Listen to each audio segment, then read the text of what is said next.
Hello there, everybody, and welcome back to the Real Bros podcast. My name is Logan Thomas, and with me, as always, is my most excellent co-host, Caden Green. and together we are The Real Bros. And today we are covering one of your movies, Caden. Yeah, the movie we're going to be talking about today is the SpongeBob movie from 2004 with a PG-based rating. Not talking about the crappy 3D animation ones they've been releasing over the last couple of years. No. I mean, I watched them. They're not bad, but they're not good either. They left a very bad taste in my mouth. Yeah. Only that's just because, like, I'm just an early SpongeBob fan, not a post-season 10 SpongeBob fan. Yeah. I think that was around the time I stopped watching it as well. When I was watching cartoons as a kid, I mean, I still watch cartoons, but Of course, me too. I kind of bounced around. I had like my Cartoon Network phase, I had my Boomerang phase, I had my Disney Channel phase, and I had my Nickelodeon phase. It just variation on like how I was feeling. Right. But it was mostly Cartoon Network. Yeah. Grim Adventures all the way. Where's the Grim Adventures of Billy and Mandy movie, huh? Where? Nowhere. And my good listeners is the sound of depression. Right. Kane, are you ready to take us into our spoiler-free review? I don't know. Are you ready? No. Okay. So, for the spoiler-free review, to summarize, the movie is about SpongeBob and his best friend Patrick going to reclaim the stolen crown of Neptune from the Lost City. Not right, the Lost City? Shell City. Shell City. And along the way, they have to overcome very dangerous threats in some of the most amusing ways possible. And there's also subplots of Plankton, the main antagonist, and Neptune and his daughter Mindy. And the whole movie just wraps up in a very neat way that we'll get into. It is very well written. The best way to describe it is very much a high budget, super long episode of SpongeBob. Yeah. Because with plenty of guest cameos. The cameos should be an episode all their own. Yeah. But is there anything you want to like share your thoughts and feelings about the movie, because this is one of your movies? It was in your heart. I love the movie even now. I loved it more as a kid, but the magic is still there watching it. It's so funny. And it's even funnier because I looked up what SpongeBob, how old he is. He's 53 years old. And that just makes the entire movie so much funnier to me. I didn't even know that there was an age. Yep. He's either like 53 or 43. And just imagining a grown adult going on these adventures is so funny. He did finally become a man. Yep. I seen this movie the first time when I was like 10 or so with like my cousin, I think, because she was a big SpongeBob fan. My introduction to SpongeBob was like video games. Mm-hmm. Because, like I said, I was more of a Nickelodeon kid. I was pretty much, when I was a kid, I pretty much was at my grandparents' every day because they took me to preschool or whatever, and school and whatever. So they turned on Boomerang a lot because it was like older cartoons. So it was like I'm a Scooby-Doo kid. I'm just gonna put it out there. Scooby-Doo is a good show. And Phineas and Ferb. Phineas and Ferb. I'm sorry, it is the greatest cartoon ever. Yeah. Which, quick side note, they're coming back with another season. I know, I saw that. I think it's this year. I think so. It's like summer this year. Pretty fitting. Disney Plus, be prepared for my streaming hours. But yeah, Nickelodeon was one they never really turned on. And so whenever I was exposed to SpongeBob, it was just through video games and stuff. But as later on in a kid, I got into SpongeBob and like all these other Nickelodeon shows. And the first time I watched this, I was like, this is a cartoon movie done right. And so watching it again, I remember because you and I watched it together. We were like, oh man, this is our childhood right here. Oh, yeah. But yeah. So at least this isn't a first time view for anybody. No, at least not for us, too. Yeah. Anything else we should add? Not that I can think of off the top of my head. Time for some production tale. Oh, absolutely. Let's go. So the SpongeBob movie was long planned with Nickelodeon Paramount. Steven Hillenburg, which is of course the original creator of SpongeBob, who sadly passed away. Yeah. Just a quick little side note. I always get Hillenburg. Is that his name? Mm-hmm. I always get Hillenburg and Spielberg mixed up. He is kind of the Spielberg of the SpongeBob universe. There was, he wanted to, it's kind of like a mixed history because he had some on and off thoughts about it, because like he was concerned about making a movie about the show after seeing movies like The Iron Giant and Toy Story, which are like these really like rich thematic stories. He's like, well, people are watching that. They don't want to see an hour and a half of SpongeBob shenanigans. He could not have been more wrong. No, but he originally agreed to it. And the original idea for the film was SpongeBob wanting to make some jellyfish jelly. That was an episode that they did later, right? It's pretty much got the same story as like how the Simpson movie was made. Mm. They pretty much took like episode ideas and plots. They're like, well, could we stretch this out for like an hour and a half? No. Because I guarantee you if they had went with 75 minutes of SpongeBob making jellyfish jelly, would not. This movie would not be on the list, nor on this show. No. I would not allow it on this show. I'm trying to think. Hindenburg, wasn't he a marine biologist himself? Yes. And that he's a marine biologist, which means like a lot of the characters we see, they're actually made fairly realistically for a cartoon, if you think about it. Yeah. He died in 2018. Oh. I thought it was a lot further back. I thought it was more recent. Really? Yeah.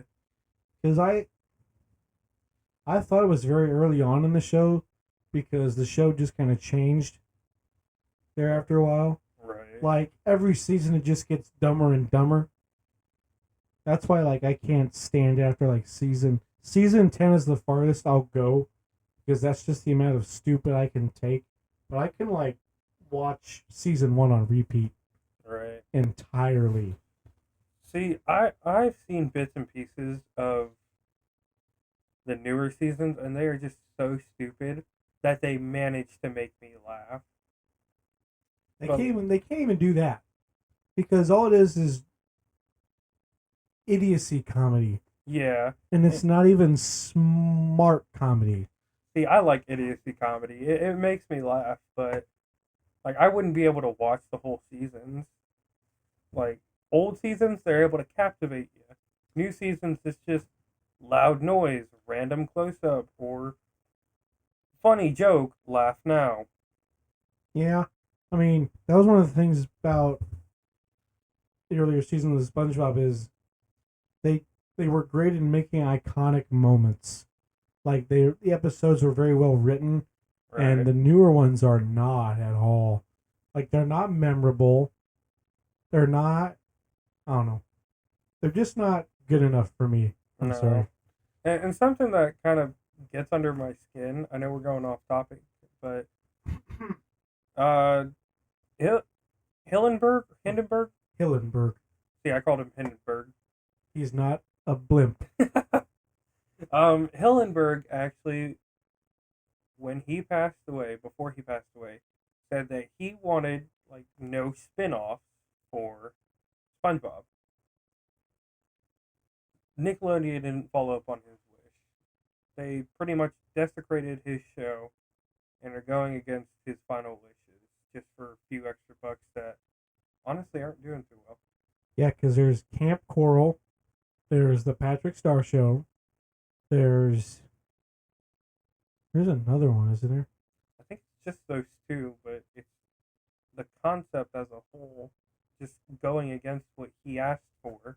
Well, Camp Coral came from the Sponge on the Run movie because that was one of the plot points about how he met Gary and stuff, And then they just turned it into a whole show. which doesn't even correctly connect to the movie that No. it's trying to spin off of.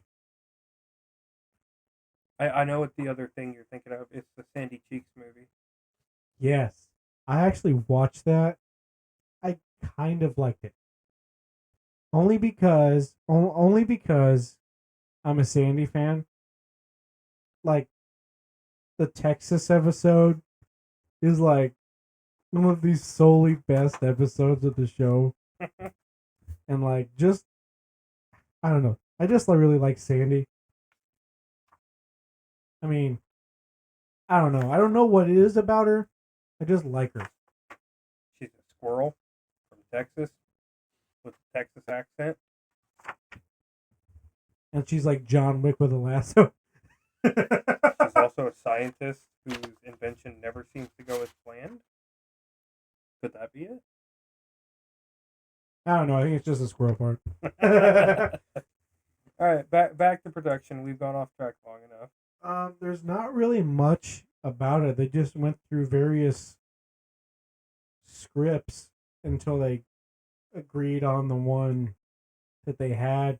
I mean, doesn't really say much. It just talks about how Nickelodeon wanted all these different things, and yeah, it's pretty vague. Now, was this a movie that was released in theaters or was it just on TV? This was a theatrical release. Okay. Does it say gross income? Oh yeah. All right. There's no production tales without the budget, bruh. Of course.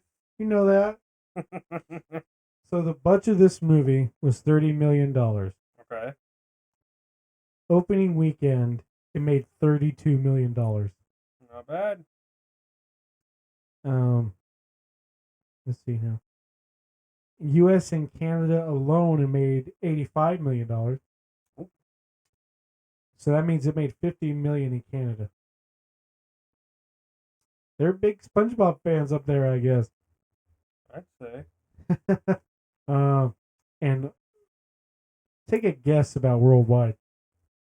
I want to say close to like 130 million. 141. 141 million? Mm-hmm. That's pretty close. That is a lot of money. Yeah, especially when the budget was 30 million. Oh no. What? So I'm looking at the sequels here, which are, of course, the Sponge Out of Water, the Sponge on the Run. There's a one coming out this year. Oh, what's it called? The SpongeBob movie, Search for SquarePants. I've never heard of that one. My heart just sank. Yeah. Like my genuine love for the franchise just keeps dying with every day. Like this should have been the end of the show. This movie, I swear. Just like how the Simpsons movie should be how you end the series. come on. Yeah. But they didn't. We got to get over it. Because now, if there's nothing else for you to add, I feel like if I keep adding, this is going to turn like a 3-hour rant of how they're killing SpongeBob and how this movie should have been it. But I don't want to get into conspiracy theories, and I don't want to get canceled by Nickelodeon. I mean, they don't know I exist, but they got people everywhere. Yeah. You ready? I suppose. If you have not seen the movie, which, why not? Go watch it. You're gonna enjoy it if you got kids. It's good, clean humor. I think it's some of the best humor that's in SpongeBob. For the time that it was made, yeah. If you aren't a SpongeBob fan, I would say it's a decent on ramp for SpongeBob. But yeah, just go see it. Pause the show, and when you watch it, come back and see if you agree with how we reviewed it. Other than that, Caden, you want to take it away since this is your movie? Absolutely. So, as we've just discussed for however long, this is the SpongeBob movie.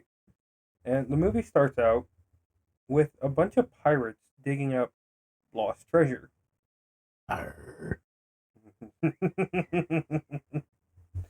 After so long, they managed to find the treasure they were looking for, and inside it isn't gold or jewels or anything like that. Oh, it is something much better than gold.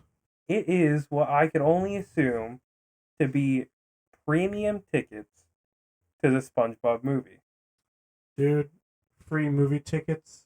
It's the best thing on the planet.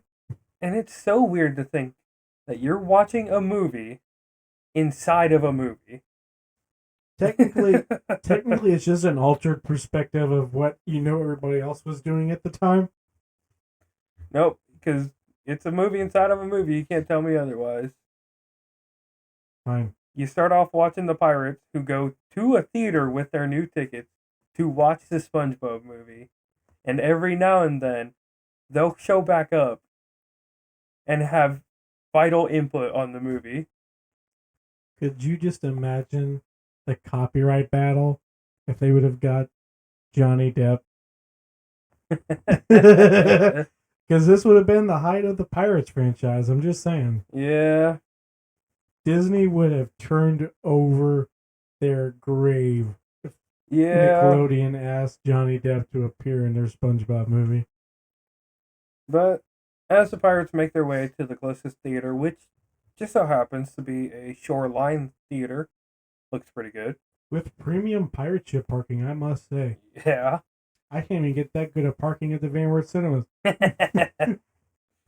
As they're making their way to the theater, they start singing the actual SpongeBob theme song that's been played on every episode since it first aired. And I'm pretty sure it's tattooed in our brains.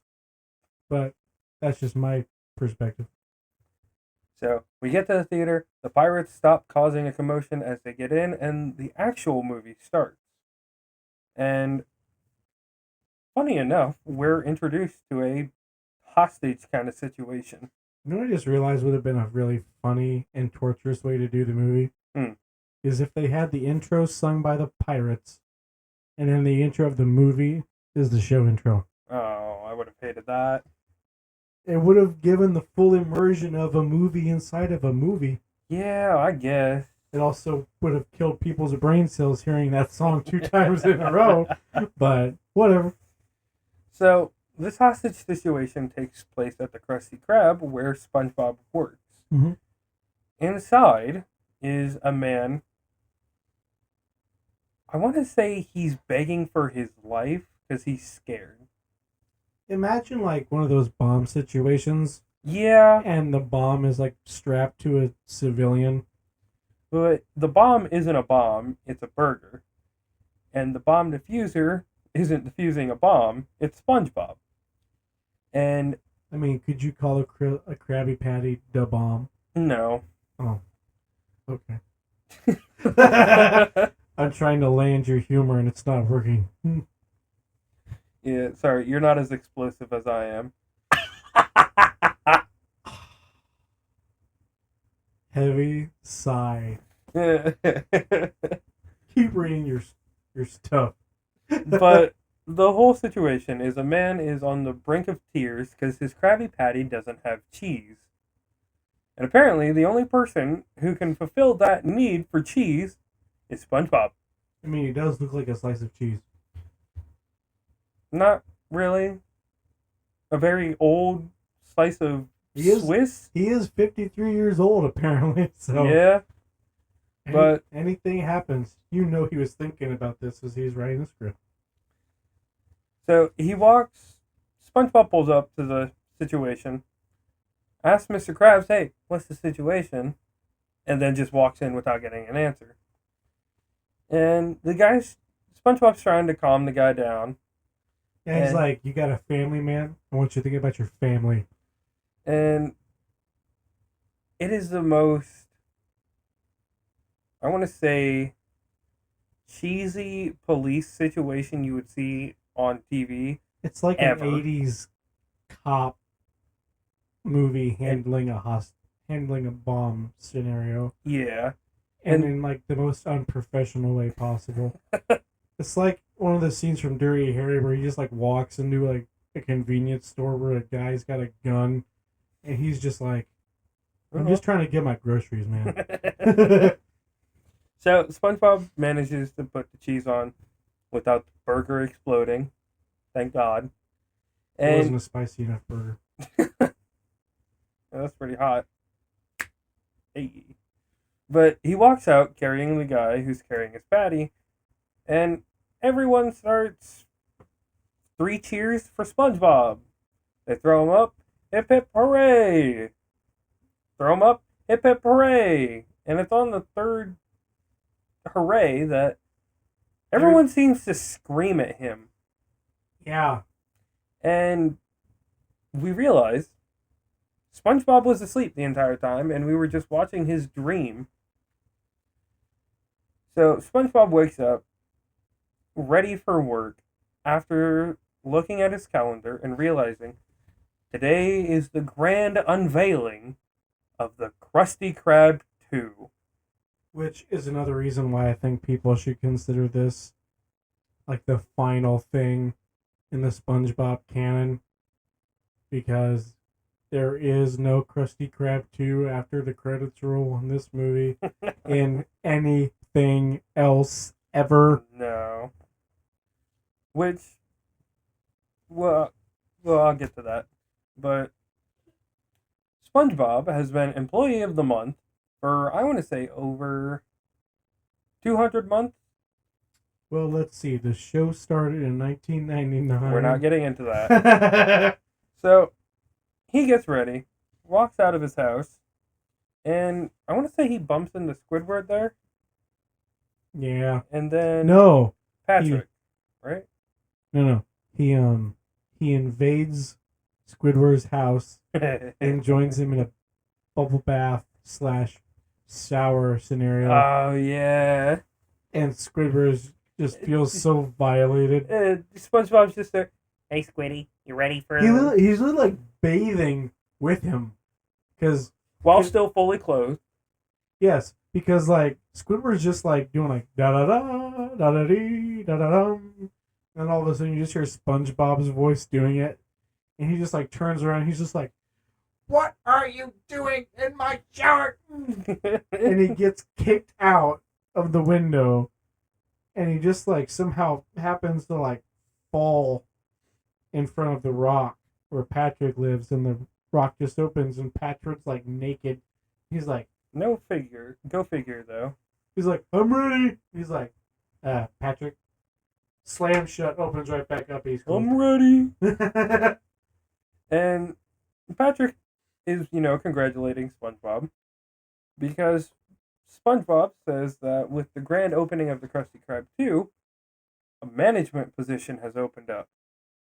Patrick is congratulating him and telling him that he has a little surprise for him, which we'll just have to see what it is.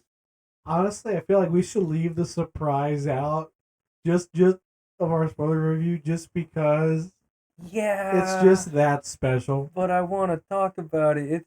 funny. It's stupid, but it's Okay. funny. I'm Oh. not gonna talk about it. Okay. We're not gonna talk about it. We can be vague about it, but we can't. We can beat around the bush of it just so we can like get our 2 cents of it in. Yeah. But we're not just gonna be like, this is what happens. So, SpongeBob makes his way to the Krusty Krab, and funny enough, the Krusty Krab 2 is sat right next to the original. And the only thing different about it is there's a giant sign with 2 on it. There's not a Krusty Krab, it's just a 2. And so SpongeBob gets there, and he kind of just meets up with everyone. Because there's like a huge like rally and like press conference and everything. And like Bikini Bottom, the Krusty Krab is like the main restaurant everyone goes to. It's their McDonald's. Yeah. So Mr. Krabs walks on stage, and he unveils who the new manager of the second Krusty Krab is. Before that, he's pretty much just like, yes, give me your money. I opened this restaurant because I need more of your money. Yeah, pretty much. And he unveils who the next manager is. It's Squidward. And not understanding what just happened, SpongeBob starts screaming at the top of his lungs in joy, thinking that he just got the promotion. Yeah. And Mr. Krabs, confused as everyone else, Mr. Krabs' little face in this moment, he's just like, it's just like either pure terror of the fact that this is on television or pure embarrassment, because there's like over 200 people at this event from Bikini Bottom. Yeah.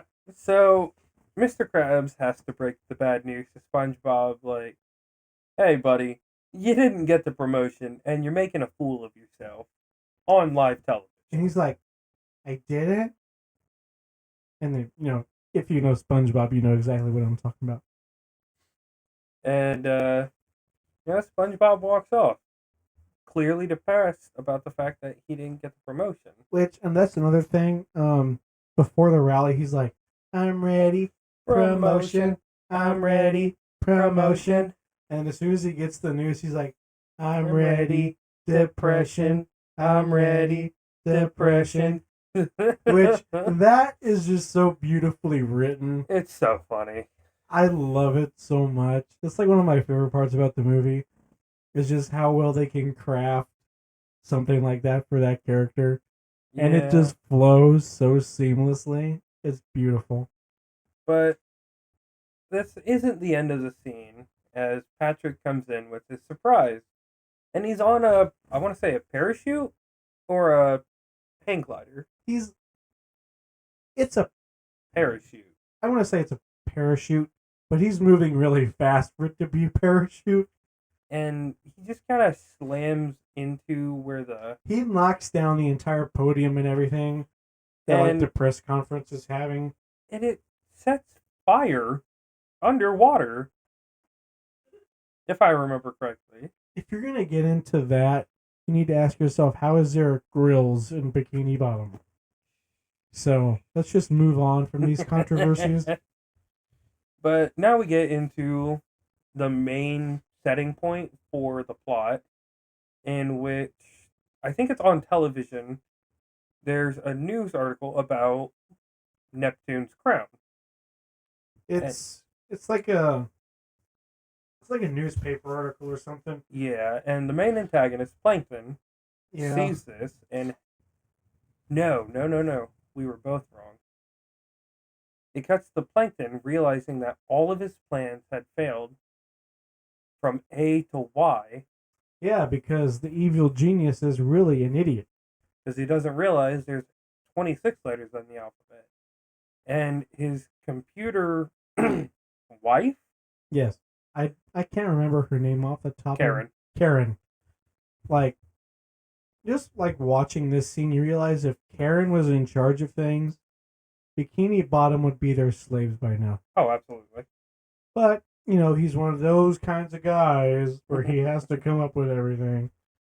But Karen corrects him and tells him there's 26 letters, and the last letter is Plan Z. And Plankton, trying to tell her no, she's wrong, goes to his cabinet, his filing cabinet, where he keeps all of his plans. And Z's in the front. Yeah. Which is weird, but he probably put him in the back as he went. But he sees Plan Z and realizes it is the best plan ever. He treats it like one of those fold-out Playboy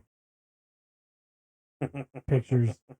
Because he's like, oh my. And the plan kicks off with Plankton going to steal Neptune's crown. And Neptune has a crown that he cherishes more than his own daughter because it covers up a big problem he has with himself. A thinning hairline. And it's not thinning, he's straight up bald on top of his head. Which, he, literally, kills a guy for saying balding. So it's a very sensitive topic. But as Plankton leaves... I'm sorry to cut you off. How dare you? I just feel like we should mention this, but his daughter, Penny... Mindy. We're professionals, ladies and gentlemen. Penny, Mandy, Mindy. It's one of them, we promise. Is actually played by Scarlett Johansson. Yep. I didn't realize that until we were rewatching this. I was like, that voice sounds very strangely familiar. I looked it up, was like, what? Yeah, I didn't know that until we watched it together. It's very early on in her career. Because you gotta remember, this would have been recorded in 2003. Yeah, 2003. Because it couldn't have been recorded in 2004. That's when it came out. Yeah, because there's at least a year's worth of animation in this movie. Yeah. But continue your tale. But, as Plankton's stealing the crown, he leaves a little note impersonating Mr. Krabs saying, "Aha, I have your crown." Yeah. And in a fit of rage, Neptune starts making his way to the Krusty Krab. And now, after that's all said and done, we cut back to SpongeBob. Who is ice cream? Who's kind of getting drunk off of ice cream. He's pretty much in one of those alcoholic depressive states, but it's purely on ice cream. Yeah. And Patrick's there as well. And he's like, did you see my surprise? No, I've been half ice cream drunk here all afternoon. But they are in an ice cream parlor for kids called Goofy Goobers. And it's so weird because they get drunk off of ice cream and they do regular drunk shenanigans. And at the end of it all, they end up dancing on stage with the mascot. You ever notice that they treated Goofy Goobers like it's like a saloon? Yeah. I thought that was kind of cool. With kids. Yeah. I thought that was kind of cool. But, the next morning comes up. And the other funny thing is the ice cream bartender, we're just going to call him the ice cream bartender, literally acts like the bartender who gets the guy who just wants to black out drunk. Yeah. And he has to just nonstop talk about his problems. And he's just had it up to here with just life in general. Yeah. But they get drunk off ice cream, do their normal shenanigans, and then the next morning rolls around. They blacked out.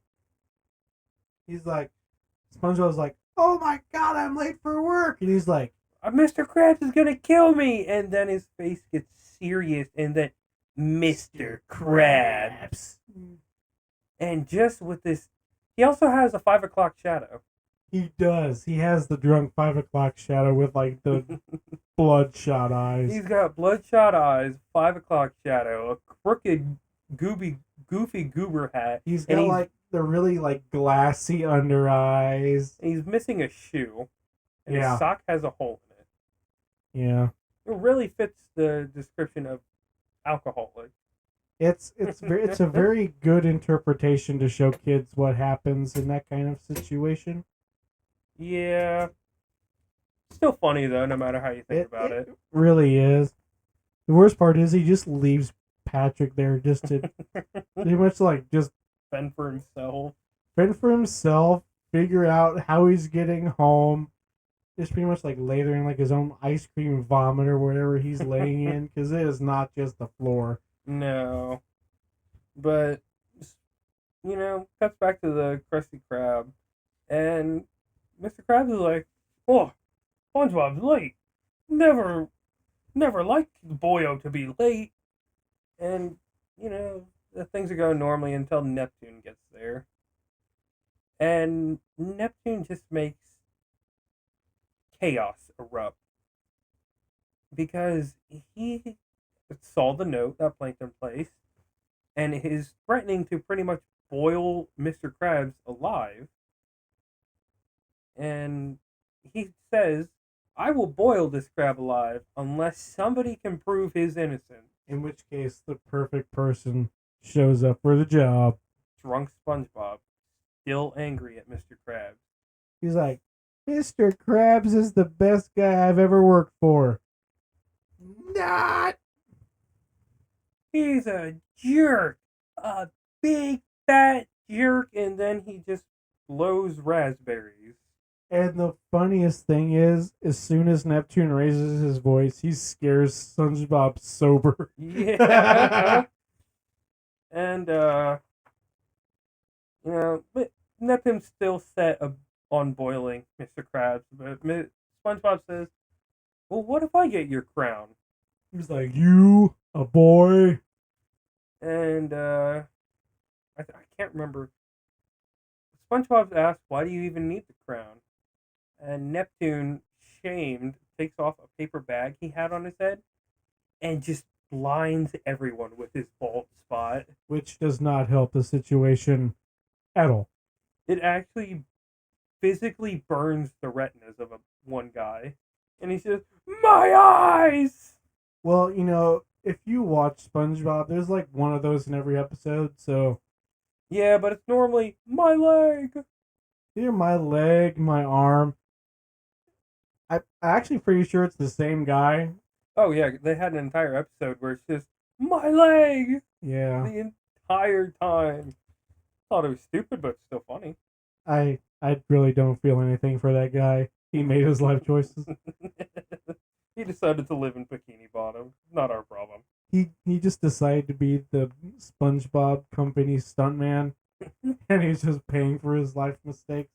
But, Neptune's a somewhat understandable guy. He says, okay, I will give you 10 days to get my crown back. Out of nowhere, Patrick's like, SpongeBob can do it in 9. Okay, 8. 7. And then, I can't remember, is the final amount 6 days or 5? I think it's like 5 or 3. One of the two, but essentially Patrick has severely cut down the amount of time it would take SpongeBob to normally get the crown. And after this, Neptune says he'll be back when in the specified amount of time. And if his crown isn't with him, the crab gets boiled. It is 6 days. 6 days. So, almost half the amount of time was cut because of Patrick. So, SpongeBob says, don't worry, Mr. Krabs, you can count on me, and I'll save you. And you just hear, like, the whimper inside the ice. And I forgot to mention, Mr. Krabs is frozen. Like, completely in place until Neptune boils him or gets his crown back. And so, it's time for the road trip. He likes to keep his crab legs on ice. That was a pretty cool joke.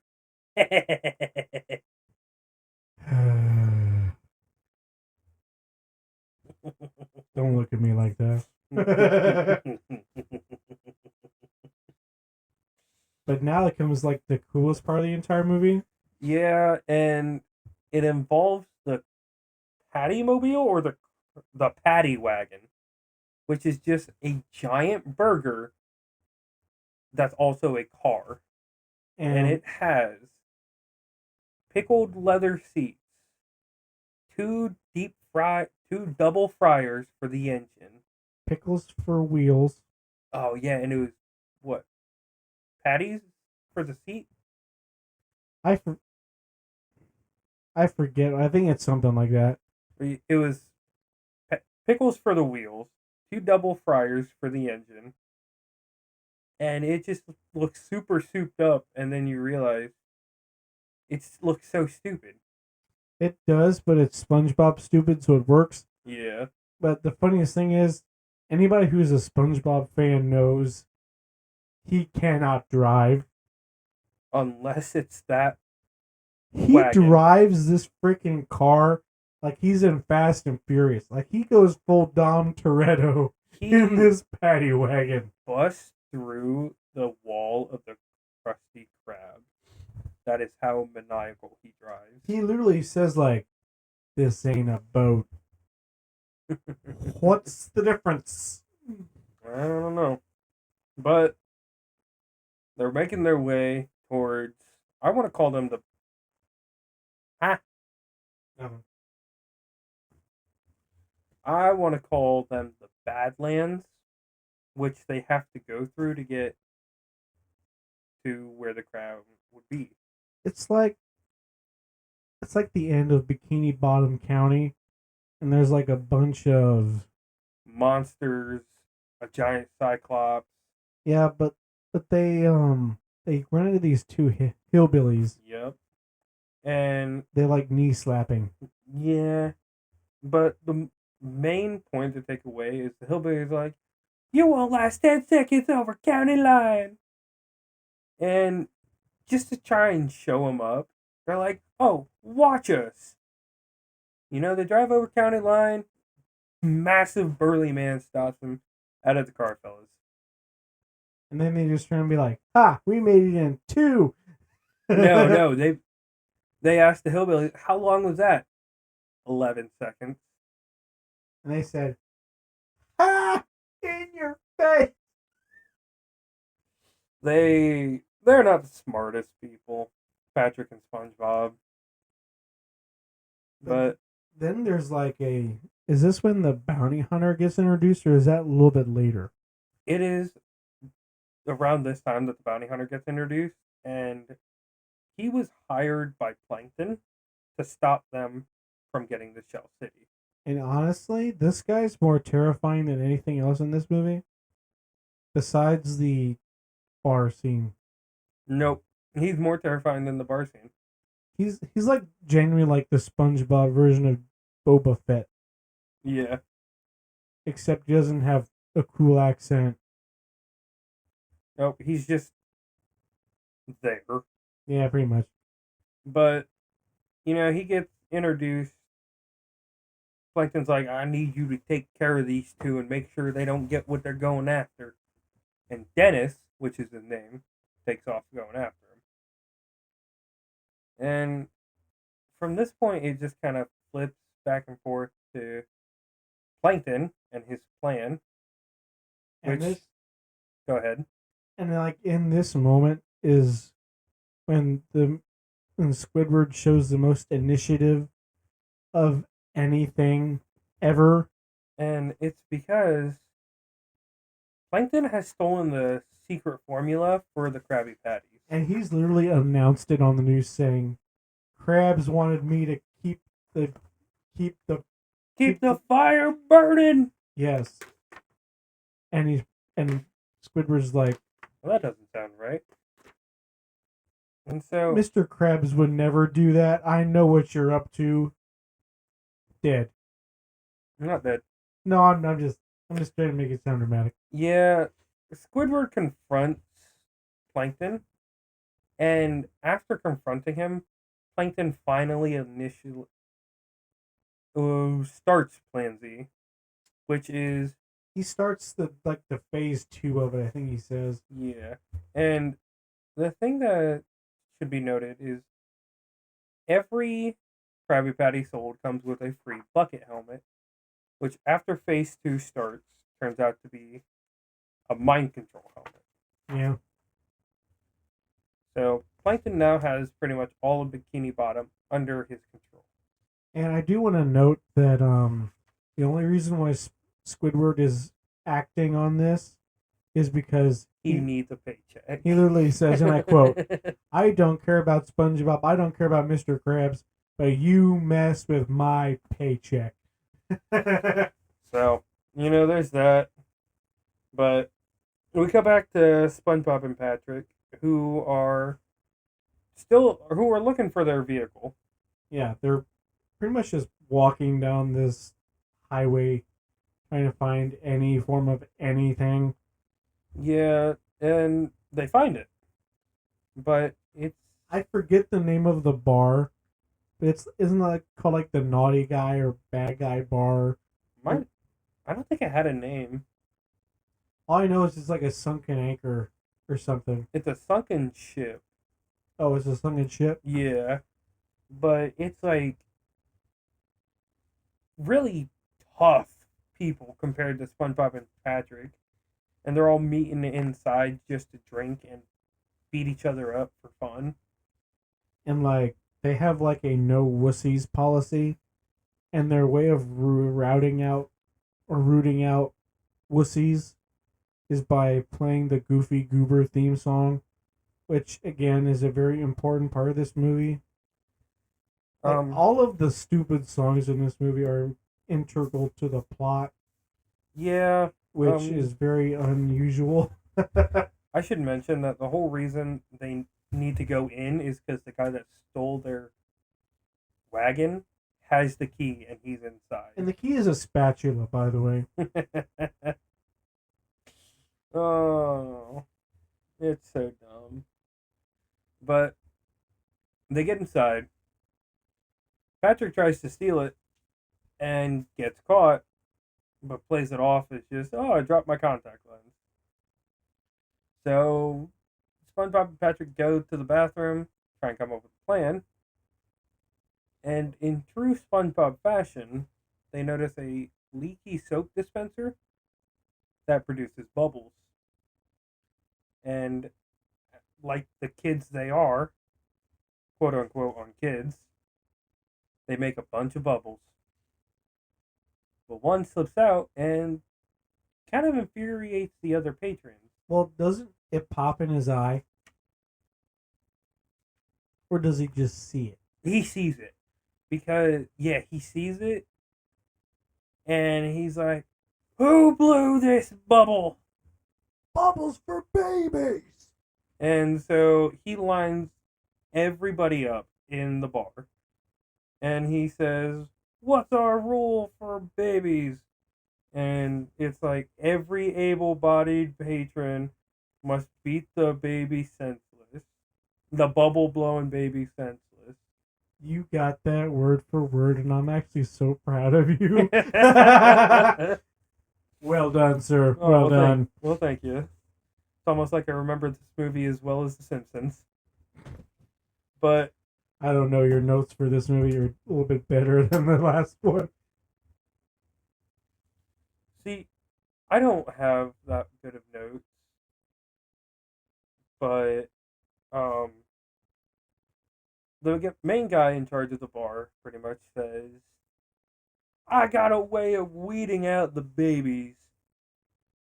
And he tells the DJ to play the I'm a Goofy Goober song. And just as SpongeBob and Patrick are about to crack from the pure joy of that song, two conjoined twins sing it instead, saving their hide from being beaten senseless. I mean, we never get a confirmed kill on this, but we just assume they're dead. Yeah, because every able-bodied patron in the bar, and they're all like hardened criminals, tough. Yeah. So They had a nice life while they had it, I'm sure. as the fight breaks out, SpongeBob and Patrick get out of the bar before getting involved. And SpongeBob's like, we didn't even grab the key. Patrick pulls out the key and he's like, I wouldn't say that.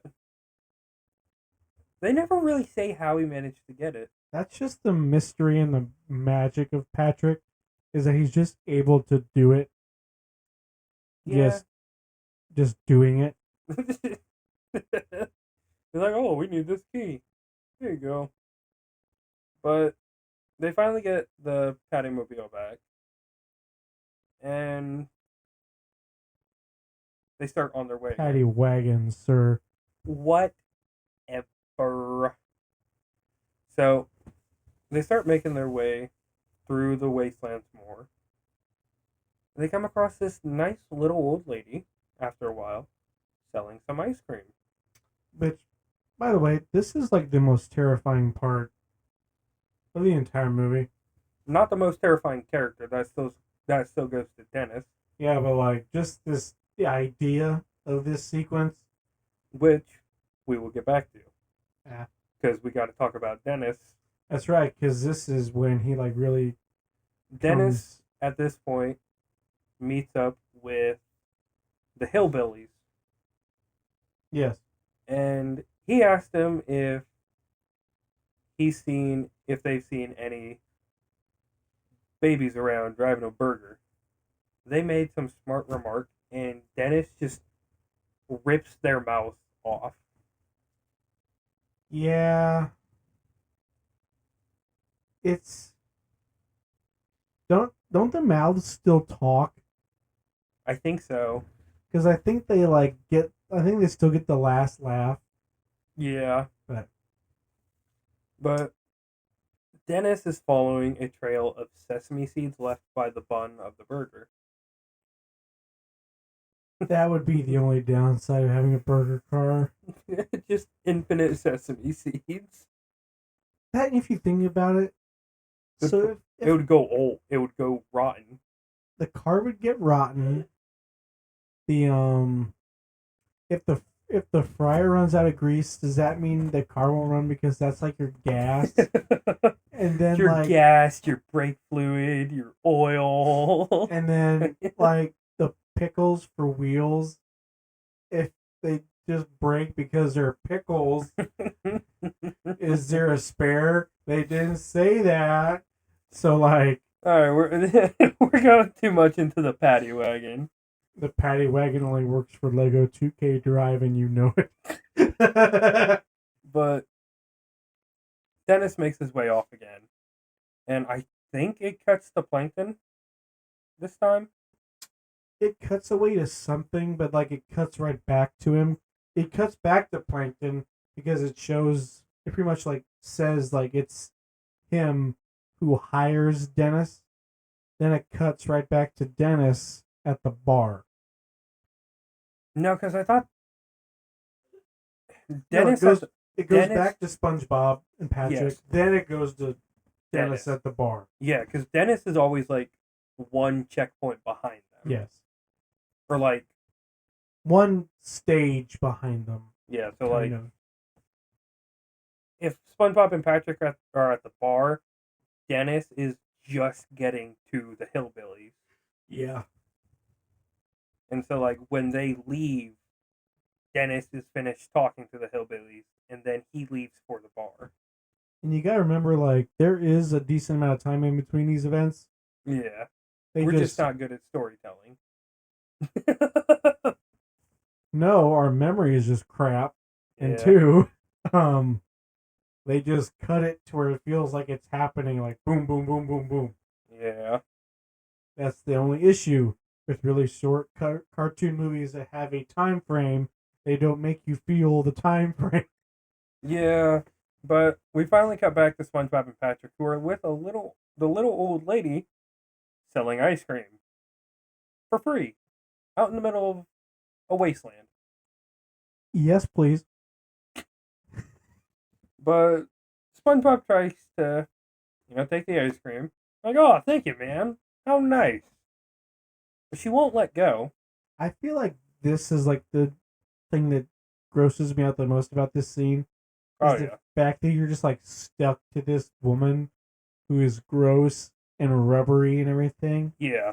SpongeBob cannot get his hands off the bowl of ice cream, and it turns out this isn't even a woman selling ice cream. It's a giant monster, and this monster, the woman turns out to be kind of like the tongue of the monster. Yeah, which I'm not really sure how that works, but whatever. I'm not the creator, so I think it's kind of like an anglerfish because they tend to use the light on their head to pull in. it's something like that. Yeah, but This scene reminds me of the old lady from It Chapter 2. That's where yeah. like my mind went to after watching it again. I was like, "Oh man, this is just like the old lady from It Chapter 2. This ain't good." It's a nice prepper for it, I guess, but still, this is not good. But SpongeBob and Patrick finally get free of the giant monster, but it immediately starts giving chase. Yeah, and they barely escape with their lives. Barely escape. And I should also mention, as they're escaping it, we just see mountains, physical mountains of bones. Like, if this movie was on the kill count, James A. Janice would have a nightmare of a workday for this.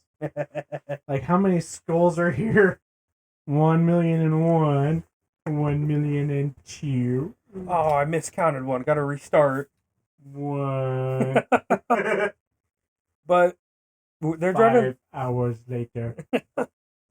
They're driving past all these bones with the monster right in tow, and a cliff comes up, and they kind of jump out of the wagon, which, with all cartoon logic, just kind of hovers in air after it drives off the cliff, which the monster eats. Then it hovers in the air, which cartoon logic. I mean, technically they're underwater, so wouldn't they just be floating? Shut up. Okay.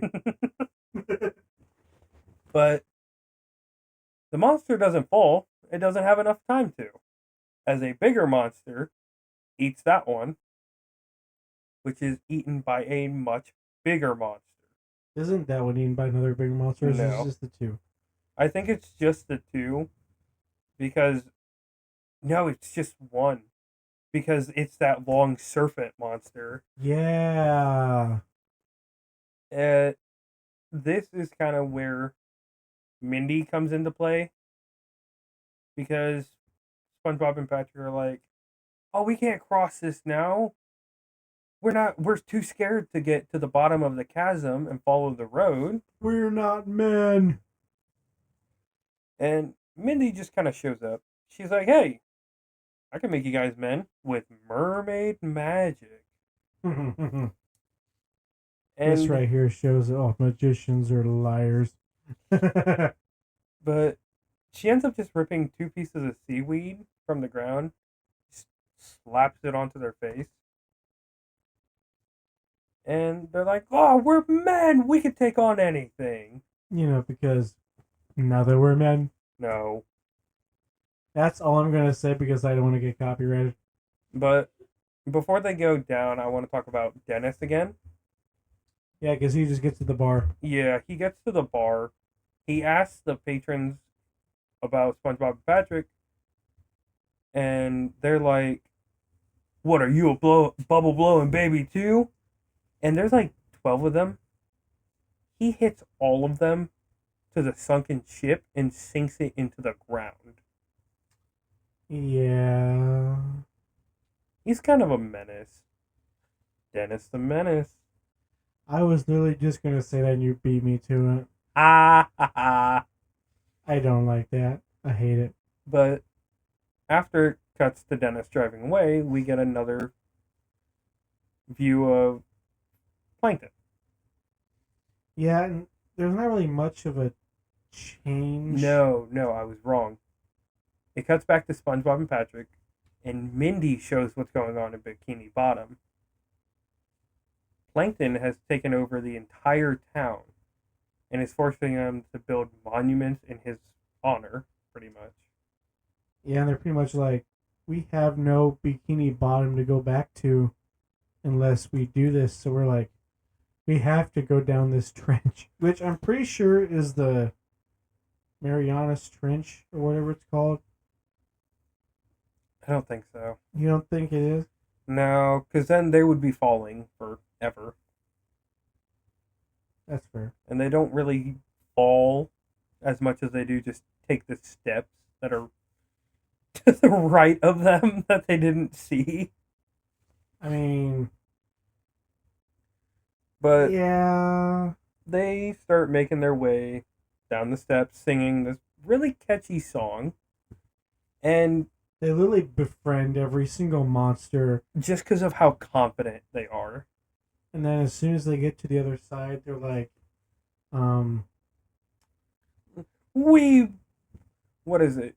We got past the chasm and we beat all of those horrible, ugly, smelly monsters. and they're just like so heartbroken because they're 'Cause like, they followed them up the chasm and were actually friends with them. yeah. And they're like, And SpongeBob tries to save it.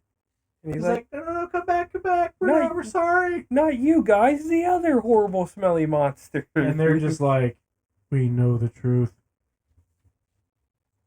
But they make their way past the horrible, smelly monsters again.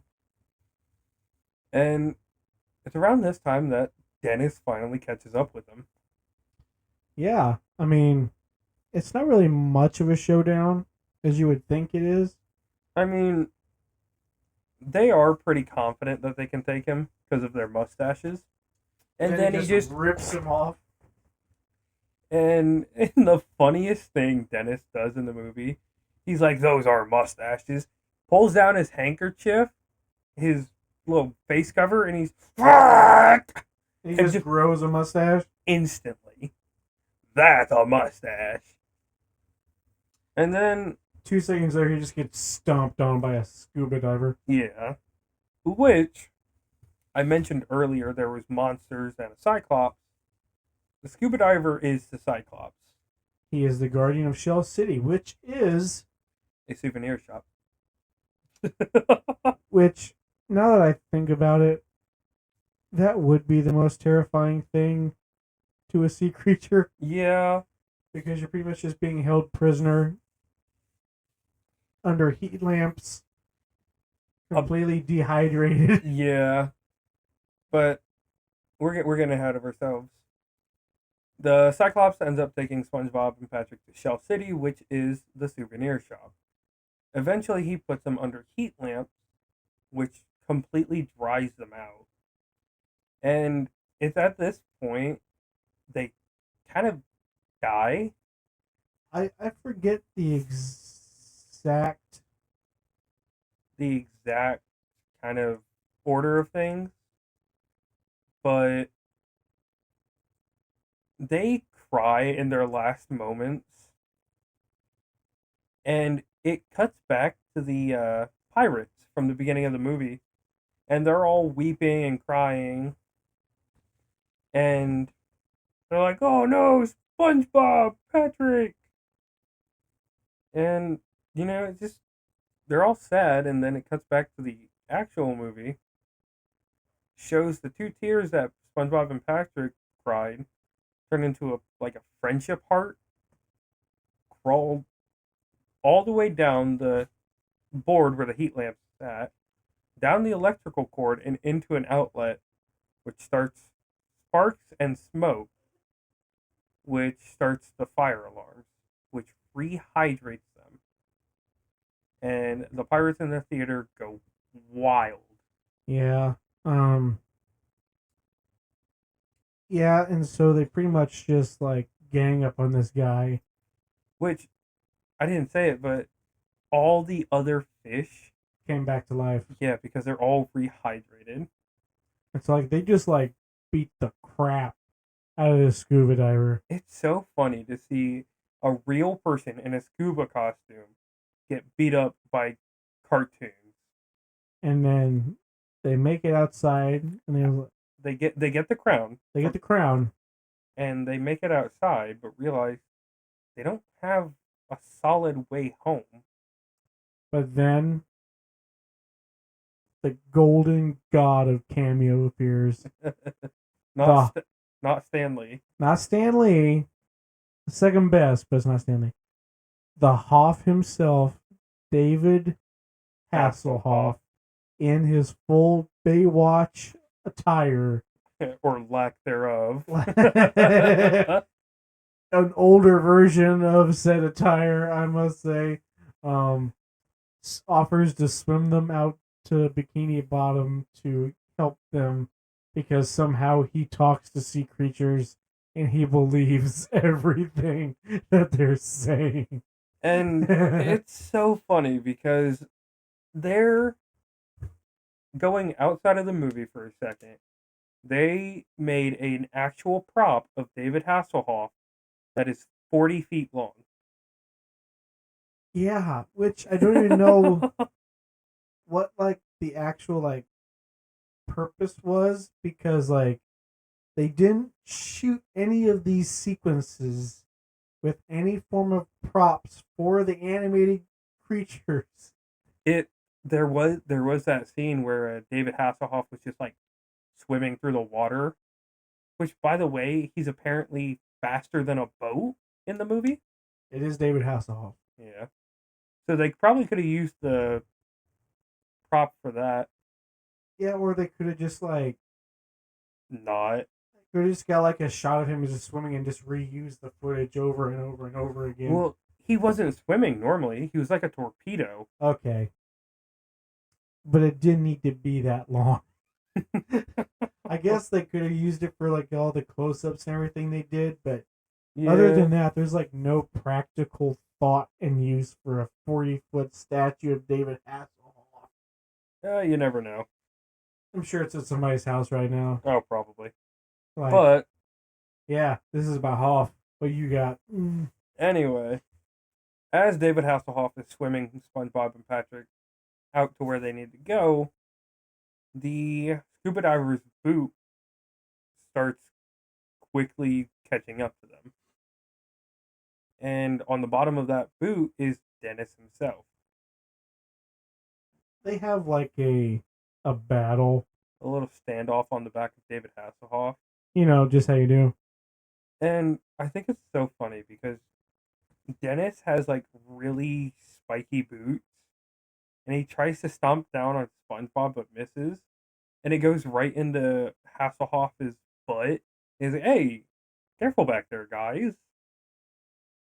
And in like the most serious David Hasselhoff way, like, come on, guys, knock it off back there.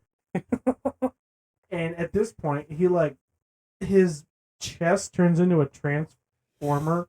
They beat Dennis. They beat Dennis, which is the main thing. But go ahead, explain it.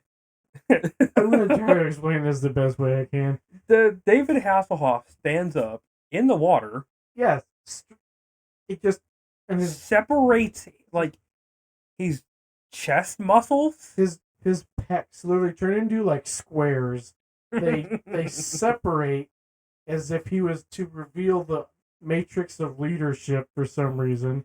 And he stuffs SpongeBob, Patrick, and Neptune's crown in the chest cavity at this point. And he just squeezes his chest to building up such pressure. And like, I love the acting he does because like he just like turns like beet red and everything. And the entire time there's like a rocket countdown going on, like 10, 9. Oh, and during this time is when Neptune comes back. Yes, this is when Neptune returns to the Krusty Krab to have his crab legs. Which is so funny that it lines up with the countdown on Hasselhoff himself. Oh yeah, obviously it has to. Like totally make you believe it's been 6 days. But he ends up blasting them out of his chest. And so hard they crash into the roof of the Krusty Krab. I would almost want to say like Mach 5. At least, look at that man's chest. But I can only get about a Mach 1 myself, but you know I'm not the Hoff. So. Yeah. Oh, totally. Oh yeah, but you're like a Mach 2 maybe. I was gonna say Mach 1.5. Oh wow. But they end up getting the crown back to Neptune, and he's ecstatic. He's like, "My crown, yes!" And right before he puts it back on, Plankton unleashes Phase 3, which is pretty much just putting a bucket on Neptune's head and taking control of him. And then at this point, all hope is lost, except SpongeBob, who, optimistic as ever, was like, "I beat the Cyclops. I went to Shell City. I rode the Hasselhoff. Yeah, they called me a Basilnut McWingatron or whatever." It's something like that. I forget. And the entire time, Plankton's just trying to get him to calm down so he can blast him with Neptune's trident. But then mostly he declares that he is a goofy goober. And it is a parody song of I Wanna Rock by Twisted Sisters. It's like I Wanna Rock / Bohemian Rhapsody. Nope, just all. I know, but like. Then how dare you bring Bohemian Rhapsody into this? This song is, by the time it is over, it is on the same level as Bohemian Rhapsody, and you know I am right. Yeah. But during this song, just the outfit he wears alone is worthy of something Freddie Mercury would wear. And you know I'm right about that one, at least.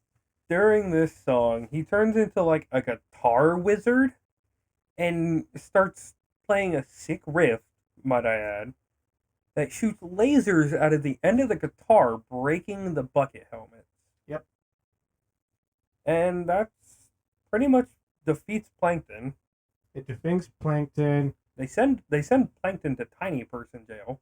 They send him to prison, and pretty much nothing else changes. Except Mr. Krabs doesn't do anything, but Squidward says, "I don't deserve this promotion. It belongs to SpongeBob."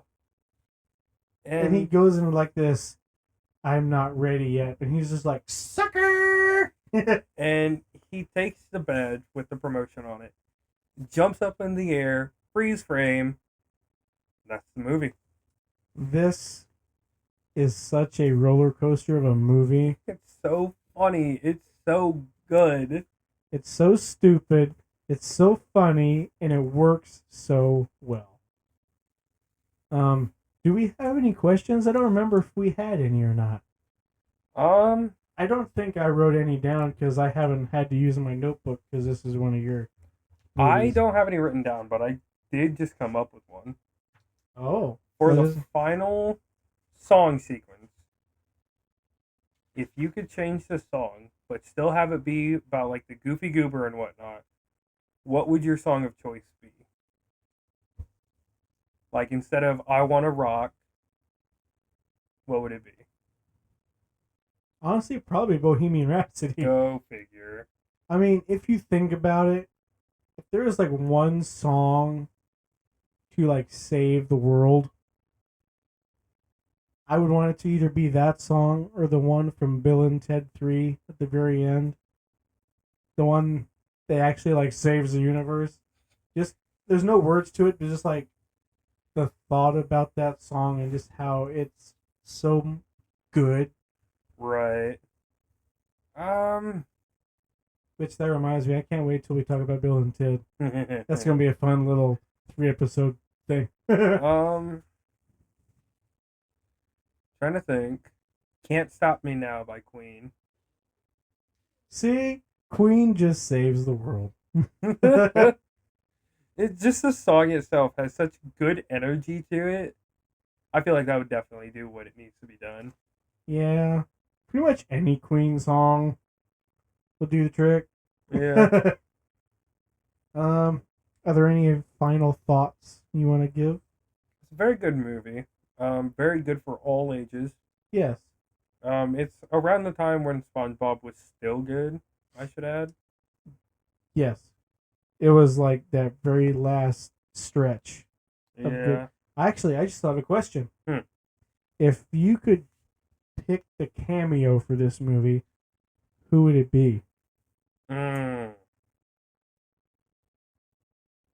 That's a good one. What about And you? you can take this into modern cameo consideration because like I don't know, because pop culture has gotten a lot more cameo friendly Yeah. recently than it was in 2004.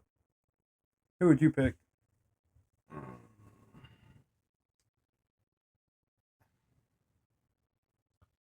It would have honestly. Henry Cavill. Why? It's Henry Cavill. I mean, fair. Honestly, if it came out right now, I would probably have to say like Jason Momoa. Yeah, I could see that. Simply because of Aquaman. Aquaman, but like if it was came out in 2004 and you were wanting some star power that wasn't David Hasselhoff, I was kind of like can you just imagine like the Black Pearl just pulling up in the ocean and then Jack Sparrow just shoots him into the ocean with a cannon? Yeah, I feel like that would work pretty well as well. Could you imagine the amount of money that one scene would cost? That would be about $5 million at least right there. Yeah. And that's not on top of paying Johnny Depp to act in it for 5 seconds. Yeah. Anything else? Our next week movie is the Wolfman remake from 2010. Yep. This was a first time view for you. Yep. And you fell in love with it. I did, but my only thing is it's a little slow for me. At some points, it's a little slow, but it's still captivating. It is. I mean, like eventually we're going to talk about the original one, and yeah, I've seen the newest one, the one that just came out a couple weeks ago. And I'll talk about that a little bit in that next week's episode, right? Because of how I feel about all three of them. But like, I love all three of them. The Wolfman's like my second favorite Universal monster. But yeah, I can't wait to talk about that one. That was probably gonna be like a really long episode. Yeah, probably. Because like there is a lot to unpack. Oh, absolutely. In that movie, I have like at least 2 or 3 pages of notes. Hey, you got more than I do. I got about a page and a quarter. Yeah, that's usually how it goes. Well, I guess that'll be it from us this week. We can't wait to see you guys next week. And please do not forget to hit the follow button. I know I don't say it enough, but hit it. Hit the notification bell so you know when our episodes come out. Our episodes will be coming out every Monday. And please leave us a comment. Tell us what you think. We're open to criticism, but if you are too mean, we will cry. I'm going to cry now. I can already tell it's happening. I can hear the evil clicking of the keyboards. Thank God we're not on Reddit. But yeah, we'll see you guys next week. I'm Logan Thomas. I'm Caden Green. This has been The Real Bros. See you guys later. Bye.